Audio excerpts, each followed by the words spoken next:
on this edition of the Ultimate New Orleans Sports Show. Ton of fun to watch on the field. I could pick a million things on the field about it. But I love the way that he has intentionally made himself a part of the community. He has made so many plays in a short window by just staying active in a muddy pocket, and it has been unbelievably impressive. No matter what happens, the Saints go into this offseason feeling a lot better about their future than the Falcons. No matter what.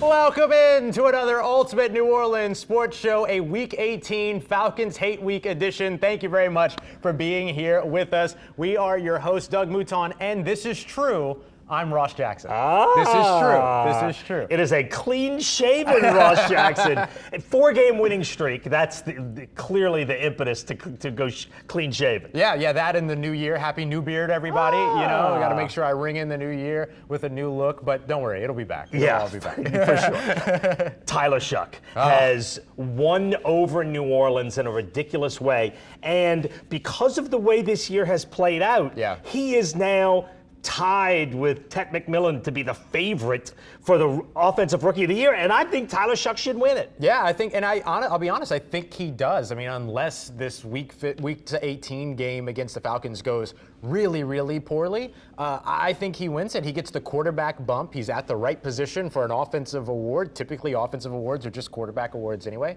And he has been most directly responsible out of the entire rookie class this year for the most wins that any rookie has helped to contribute to a team. He's 5-3 as a starter at quarterback. He would be the 6th quarterback to win the award in the last 10 years. If a quarterback is getting it done, he's going to win the award. 3 Saints have won the award previously, all running backs. Alvin Kamara, Reuben Mays back in '86, George Rogers in '81, the first pick in the draft. What has been the one thing about Shuck that has pleasantly surprised you the most? I'm actually going to go away from football on this. I think the thing that has pleasantly surprised me the most is the way that he has embraced the attitude of New Orleans. I don't know if you saw this, but after winning the game up against Tennessee, he actually took to social media and did kind of a slideshow of photos of himself from the Tennessee game. And he had a song by a Tennessee music artist playing over the top, referencing having beaten the Tennessee Titans. And it's that level of petty and absorbing the attitude of New Orleans that I think is one of the things that has helped him off the field kind of endear himself to this fan base. Don't get me wrong, he's a ton of fun to watch on the field. I could pick a million things on the field about it. But I love the way that he has intentionally made himself a part of the community. Yeah, that's really good. And look, I've said this 15 times on this show, his age is an advantage. And that's one way we're being a little smarter. He knows how to buy into that. To me, I would go with a football thing. I had no idea his pocket awareness would be this good. He has a feel for the pocket that is next level. He escapes pressure, steps upright. His eyes are always downfield. He has made so many plays in a short window by just staying active in a muddy pocket, and it has been unbelievably impressive. Yeah, and I love that we have seen here recently him not just making plays out of structure, but when we saw that a lot during the Tampa game, during the first win at Carolina, there was a lot of that kind of curiosity around, okay, but can you do it in structure? And man, over the course of the last couple of weeks, we've certainly seen that. Yeah, all the stuff with Chris Olave has been in structure. All the stuff with Juwan Johnson's been out of structure. Absolutely. All right, let's show you what's on the menu tonight for this edition of the Ultimate New Orleans Sports Show. We got a great show, some fun stuff to talk about. The Saints season has just become such a blast in the last 6 weeks or so. The large plates tonight, we're going to talk about that comeback win, how the Saints got it done. That, of course, the Kevin Austin go-ahead touchdown, and just the vibe around this team, Ross, has been so much fun, and led by Chase Young, a guy that you might not think would buy in on a team that's 6-10. He is 100% in and has become a leader on this team. Yeah, and on the small plates, we'll take a look at the exceptional job that Kellen Moore has done with this team. I asked a couple of players what it is that's allowed them to buy into what it is that he brings, even without the theatrics. We'll explain a little bit of what it is that they shared with us, and we'll take a look at these guys. Hey, look, Week 18 at the Atlanta Falcons, Cam Jordan, Demario Davis, Taysom Hill. Is it the last time that we see them in a New Orleans Saints uniform? We'll dive into what their futures might look like as well. Yeah, they are all unrestricted free agents. They all could come back. They all could not. And I'm going to get opinions from Ross and Seth about whether or not they think they will. One last thing about this game, and I know coaches always downplay second half adjustments, but Cam Ward picked the Saints apart in the first half, 143 passer rating, which is spectacular. Second half of 52. Yikes. That's yikes. Brandon Staley and his defense have done that consistently throughout this win streak. And our dinner guest tonight, we're bringing on one of your guys. Yeah, we're going to bring on my good friend Aaron Freeman from Locked On Falcons, get a little bit of the enemy perspective. I can't wait, because to me, fun. the Falcons have been one of the most disappointing teams, and I can't wait to I think Aaron agrees. Yeah, I can't wait to deep dive into that. Seth always brings such a cool vibe to the show. And our last call, Ross, I made cool this. Vibes. This was on my Christmas menu, and to me, this is the single best champagne drink. To me. French 75 can be a little heavy for me, but this one, the Key Royale, is not. I think it is a beautiful champagne drink. And we're going to go New Orleans classy, and we got plastic champagne flutes. That's right. That's right. No glass on the streets, ladies and gentlemen. No glass on the All streets. right, let's take a quick look at the Falcons. Look, they got Bijan Robinson, and I will never say a disparaging word about Bijan Robinson. I will about the Falcons, though. They're 7-9. Their 8th straight losing season. They will have no first-round draft pick. Bijan, by the way, and they are wasting him. Number 1 in the NFL in scrimmage yards at over 2,200. And what's weird when you watch the Falcons is they look pretty good. Yeah. They're middle of the pack in total offense, middle of the pack in total defense, actually in the top half of both. They're good with turnover margin, and somehow they find ways to lose. Yeah, they always find a way to do it. They almost did it again on Monday Night Football, taking a big lead and almost squandered it. Yeah, it's a beautiful thing, watching the Falcons be pretty good and still lose. They kick off at noon Sunday in Mercedes-Benz Stadium. The Falcons 3.5-point favorites at home, meaning Las Vegas thinks these two teams are pretty even. And this is how the game actually affects the Saints' schedule next year. You can see 7 home games, 7 road games are written in stone. But the 3 at the bottom, the question marks, those are determined by your placement in your division. So you finish 4th in the division, with the Saints would with a loss. You would get the 4th place team in each of those divisions, which in the AFC West would be the Raiders, as opposed to if you win, you're going to get maybe the Chiefs, who are significantly better. Significantly better. So you want to win, obviously, but losing would not be the worst thing when it comes to making your schedule for next year, and of course for draft positioning. Look, what Kellen Moore has done to hold this thing together when it was 2-10 and the vibes were not great around town has been pretty remarkable, hasn't it? Yeah, it's been awesome. I mean, look, I think that a couple of the things that have really stood out, we talked with Matt Paris, who was here not too long ago.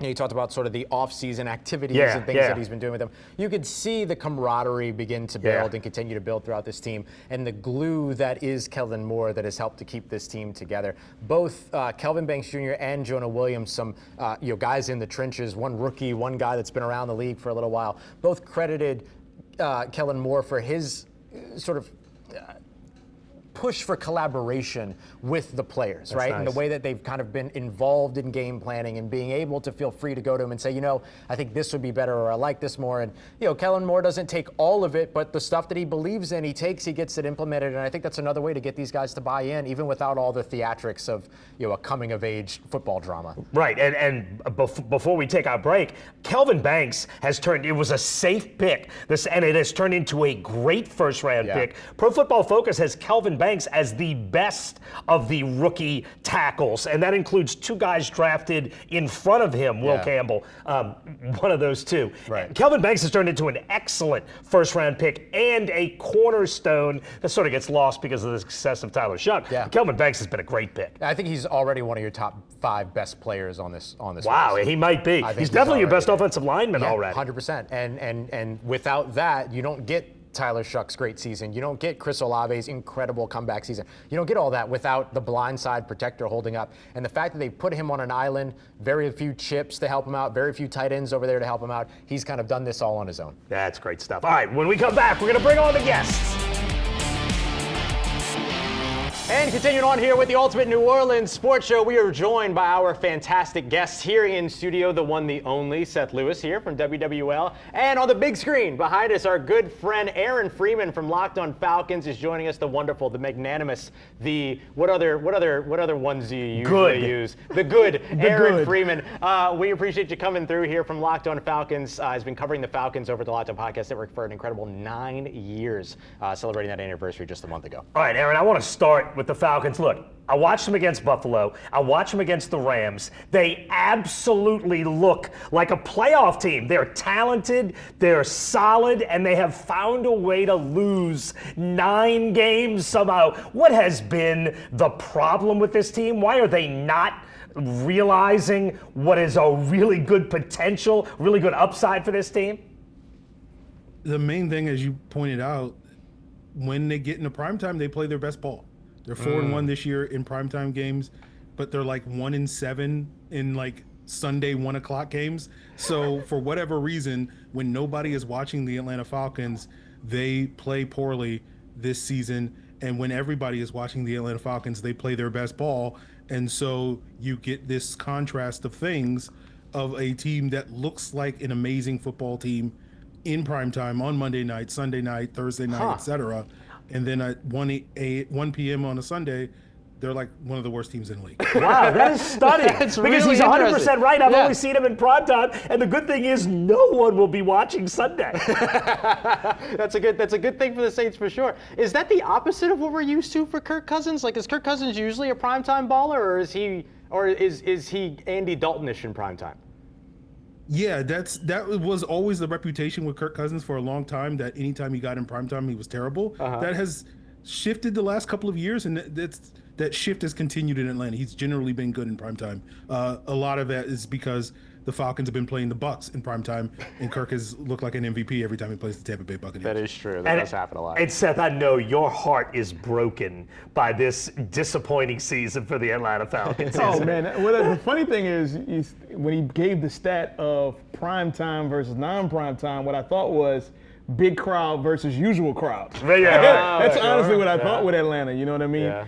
And so I think that's very interesting. Yes, my heart is very broken for the Atlanta Falcons that they haven't been able to be successful this season and that they haven't seen the fruits of their labor. And I mean, look, it's so interesting because you think about the Falcons and what the expectation was coming into this year, which was we can compete in a weak division, right? Like Tampa was considered the number 1 team, but that Atlanta could compete. Yep. The Saints were the clear fourth. Like even if we thought that the Saints were going to win 6 games this year, we still thought they were going to finish 4th in this division. Yeah. There's a chance for them on Sunday to finish 2nd.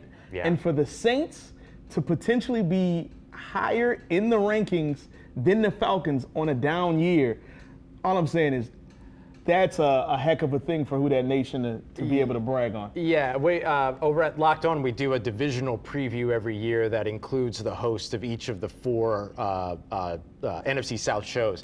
And I think, Aaron, you and I were on the same page that the Saints were at the bottom, the basement of the NFC South, but that the Falcons would be contending. Am I misrepresenting that, or am I remembering that correctly? And what has been the difference? Why has that not been the case? Yeah, the expectation was the Saints were the clear 4th, Tampa Bay was a clear 1, and if anybody was going to dethrone the Bucs, it was going to be most likely the Falcons. But I did think the Falcons were closer to the Panthers than they were to the Bucs. Obviously, the Bucs haven't quite lived up to expectations. The Panthers have exceeded expectations, and I think trying to nail down what exactly is behind the Falcons' disappointment, I think a lot of it is their offense, right? They went into the season really not addressing their offense at all in the offseason because they just basically trusted in Michael Penix and his big arm with all the weapons and talent they had at the skill position, their offensive line, that this was going to be a top 10 offense, and it didn't live up to that in the slightest for the 10 games that Michael Penix started this season.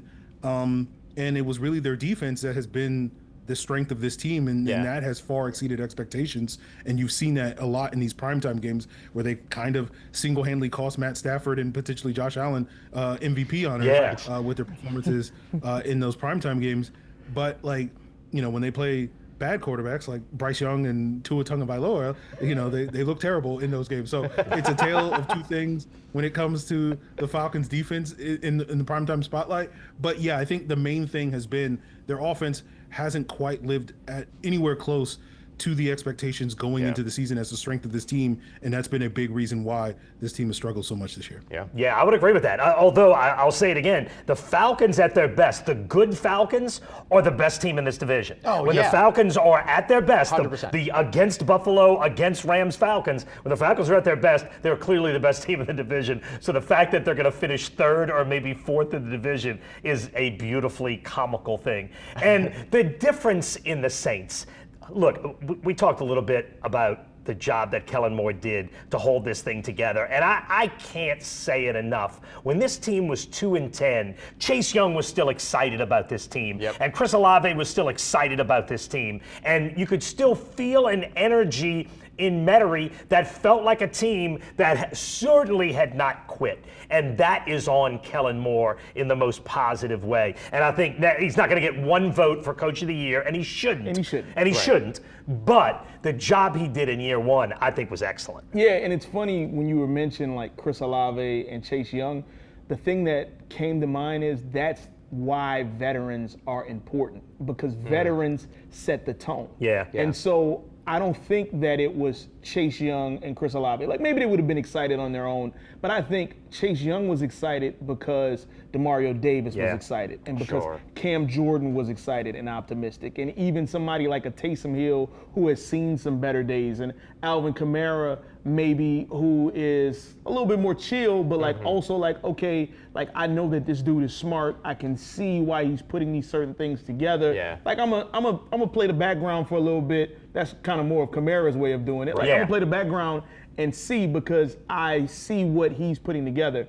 And so, I mean, look, credit to Kellen Moore, 100%, but also credit to the veterans and the Saints kind of keeping some of those guys in the building. The right veterans. The right veterans, because when the things go bad, I think it's more encouraging. We've heard Chris Olave before after a game when things weren't going well, and it wasn't as positive of a tone. And I think that who's in the locker room, as well as Kellen Moore being collaborative, right? Being someone that's inviting people into the solutions. How can we make this better together? Not just me and my ideas. How can we make this better together? I think all of those things contribute. Just on Chris, too, with Chris Olave, I mean, what an incredible season he's had. He's one touchdown shy that he could get up against Atlanta that would make him the first ever New Orleans Saints receiver, or first ever New Orleans Saints player with 100 catches, 1,000 receiving yards, and 10 receiving touchdowns in a season. That's something even Michael Thomas never did, because Michael Thomas never reached double-digit touchdowns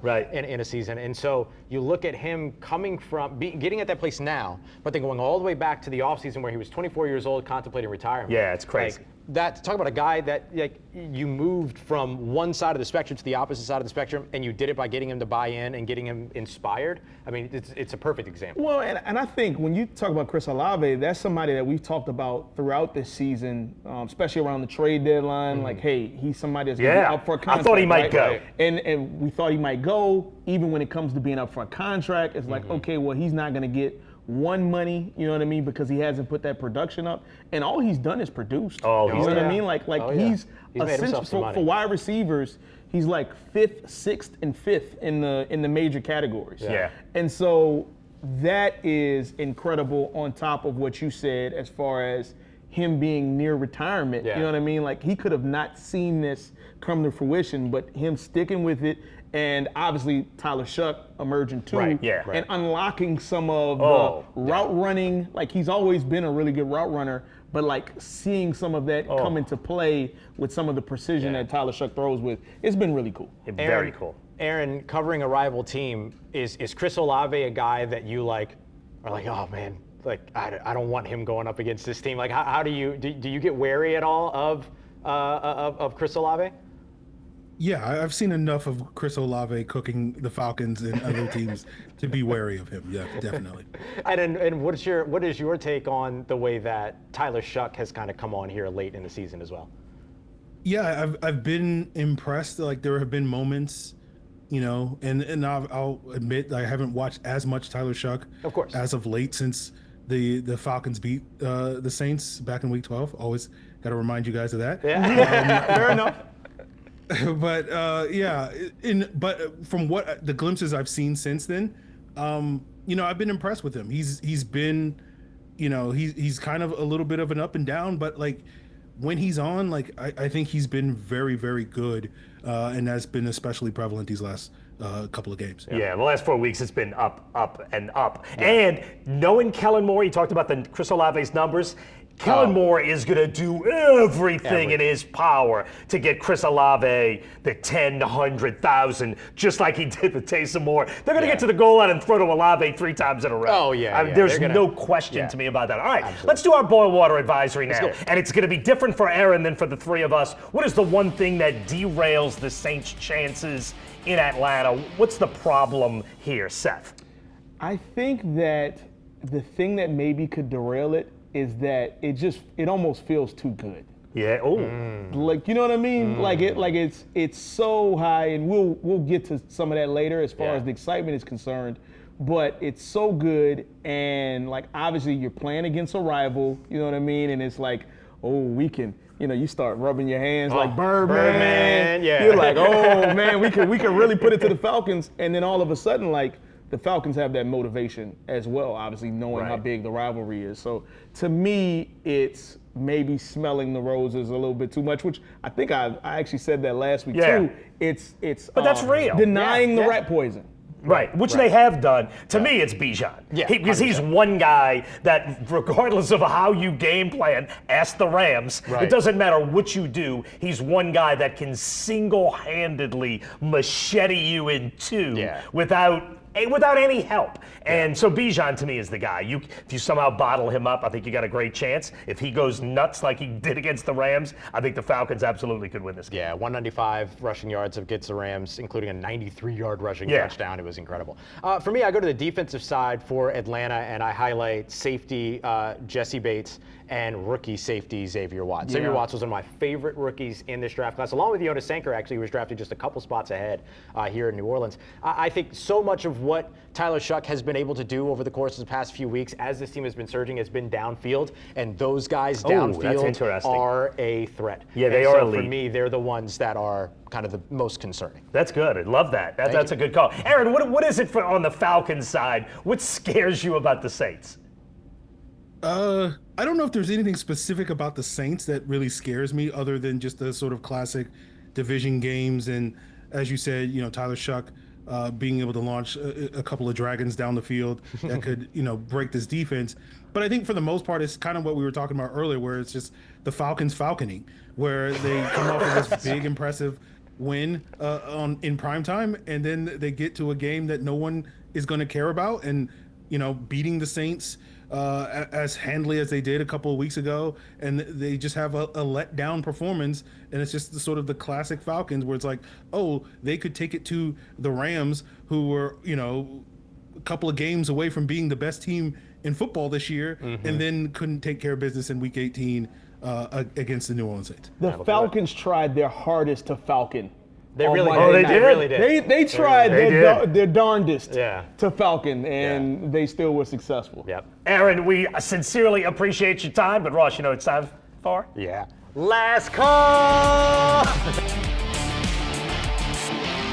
And wrapping up the Ultimate New Orleans Sports Show with our favorite time. It's a time where we have a drink and give a think. It's time for the last call. For our last call today, Doug is going to be whipping up something special for us as we give you our final takes on the day. Well, it's New Year's, so this is my single favorite champagne drink. It is 2 beautiful ingredients.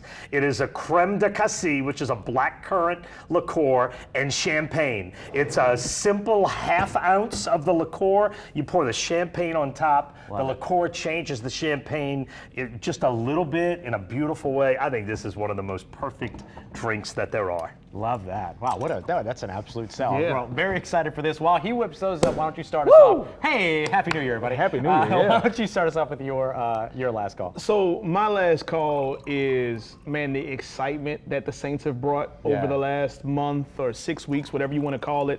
It's just been so cool seeing who that nation react and have something to be excited about. I mean, there's so many things. We talked about Derek Carr. Like, we haven't heard that name in a long time. Right. Good. And I think, and good, we can honestly cheers to that. Yeah, right. And so I think, though, that this fan base is at its best. Like, they've just wanted something to be excited about. Yeah. They've been patient. They've also been impatient, but it's been so cool to see them get excited. And I feel like no matter what happens on Sunday against the Falcons, of course you want to beat the Falcons. Of course. It's the Falcons. Yeah. You know, forget them forever. Right. But that's the best way to say it. Yeah, right. No, But that was great. I think that no matter what happens, the Saints go into this offseason feeling a lot better about their future than the Falcons do. No matter what. agree. All right. Completely agree. Cheers, guys. Thanks for being on. Cheers. To Tyler Shuck. Yeah, to Tyler Shuck. And his How rookie of the exciting year has this been? chances. Oh, yeah.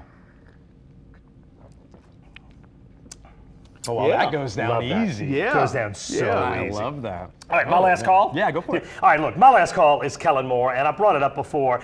There were some rumblings about Kellen Moore in the media office earlier this season when the team was going wrong. Can this guy coach? Now, not a lot of people said that publicly, but there were thoughts, and there were maybe this wasn't the right guy to go.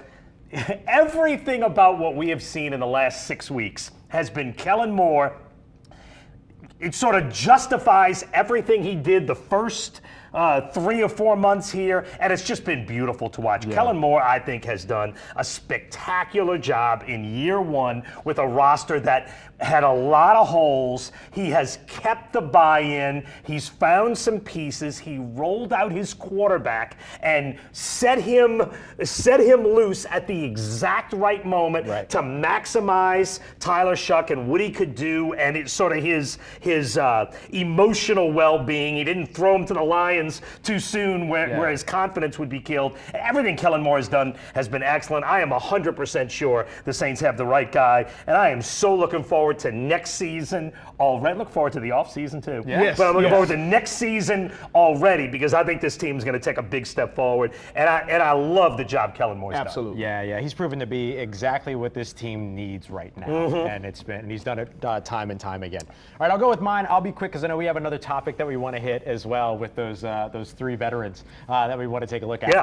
But look, mine is we were speaking earlier about all of the incredible stories that have happened around Louisiana sports over the course of the 2025 season. Everything from Lane Kiffin being hired over with LSU, the ascension of Tyler Shuck, Tulane getting to the college football playoff, Master P, Marshall Faulk, so many other big stories around the world of sports. And the thing that's been so exciting about that for me has been this show. We've gotten the opportunity to hit some of the biggest stories, not just in Louisiana sports, but in all of sports. And so we're grateful to all of you for having believed in the show and continue to check in with us. I'm grateful to you all for seeing the vision and helping to realize all of that in terms of Doug and I's crazy idea with this show. Can we drink on the show? Can we drink on this show?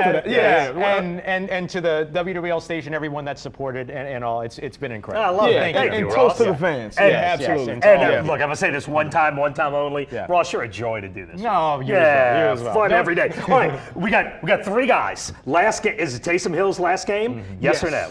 Taysom Hill's last game? I think it's his last NFL game. I think it is too. I think he I think he retires. retires. I think I do. he's just too beaten up. Yeah. I don't mean that anti-Taysom No, Hill. no, He's no, had no. a spectacular career. Cam Jordan, you think he's back? I think he's back. Agreed. I think the also Saints he's come back. up. He was almost begging for a new He contract. has basically said, give me whatever, I will sign it. I'll do a 1-year deal.